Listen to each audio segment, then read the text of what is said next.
ก็ให้ในខ្ញុំឈ្មោះអេងសុនធាប្រធានក្រុមការងារយុវជនសុខមងសីតំណាងដល់ខ្ពង់ខ្ពស់អាដាមអង្គវងវឌ្ឍនាប្រធានក្រុមការងារគណៈបក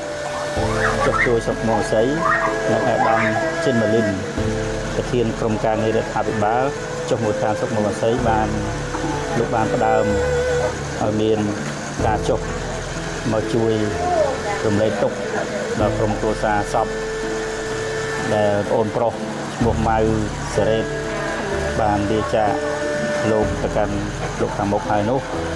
នៅក្នុងការពីទឹកដីនៅក្នុងភ្នំទ្របខេត្តព្រះវិហារ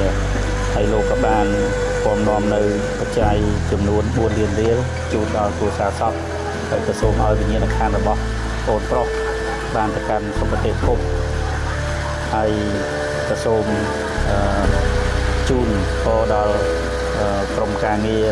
ទាំងអស់ដែលកំពុងតែឈរជើងនៅ